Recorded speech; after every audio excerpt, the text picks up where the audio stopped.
বিসমিল্লাহির রহমানির রহিম। আসসালামু আলাইকুম। আমি এখন সিমের বিচি দিয়ে, টমেটো দিয়ে, ছোট বেগুন দিয়ে, শুটকি দিয়ে রান্না করব। সুরি শুটকি পরিমাণ মতো তেলটা দিয়ে দিচ্ছি। খুবই অল্প তেলে রান্নাটা করব।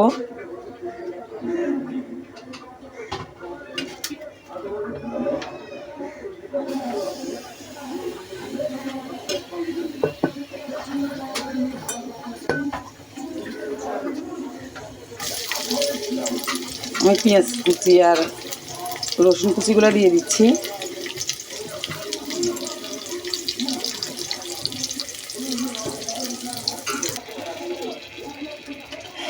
আমি পেঁয়াজগুলোকে কষিয়ে একটু পানি দিয়েছি। ওখানে আমি পরিমাণ মতো হলুদের গুঁড়া দিচ্ছি।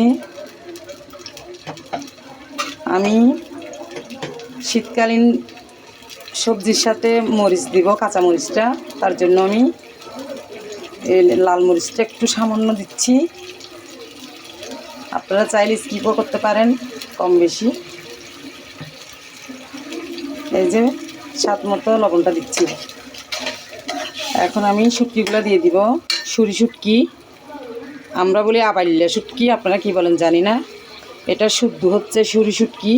আবাইল্লা শুটকি কী জন্য বলে সেটা জানি না। এই যে এগুলো আমি অনেক মজার, শুটকিগুলো অনেক সুস্বাদু, মিঠা একদম। অনেক শুটকি আছে না যে স্বাদ নাই, এগুলো কিন্তু মিঠা।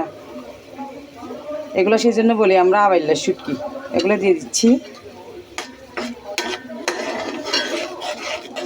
আমাদের ঘ্যাসে ট্রাবল দিচ্ছে,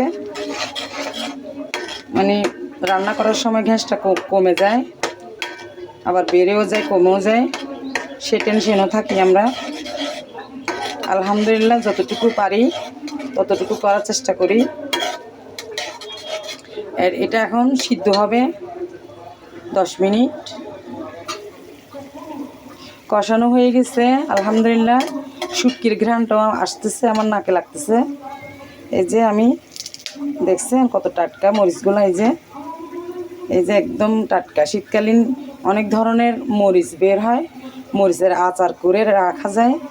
আমি সংগ্রহ করে রাখি, মানে শীতকালে যেই মরিচগুলো বের হয় সেগুলা আচার করে রাখি বিভিন্ন পদের। সেগুলো শীতকাল যখন চলে যায় তখন ব্যবহার করি। মরিচের অনেক ধরনের রেসিপি আছে, মানে ওখান থেকে নিয়ে ওগুলো রেসিপিতে দিই।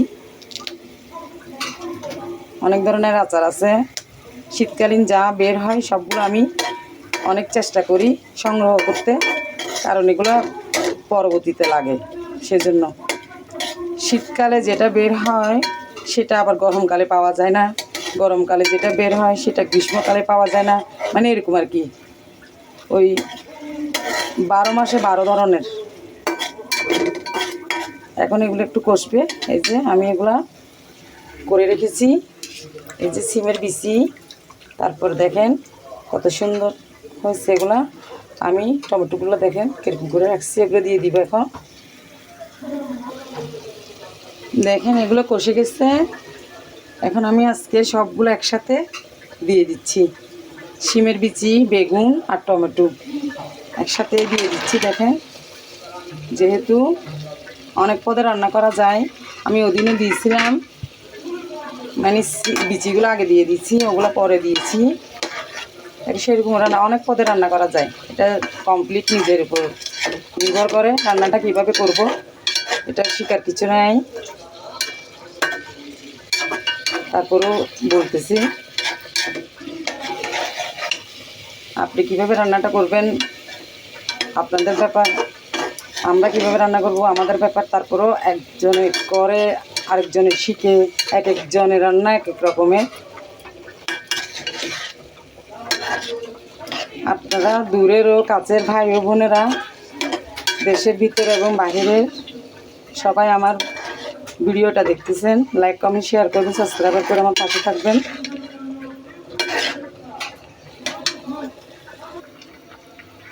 দেখেন সিমের বিচিগুলা হয়ে গেছে।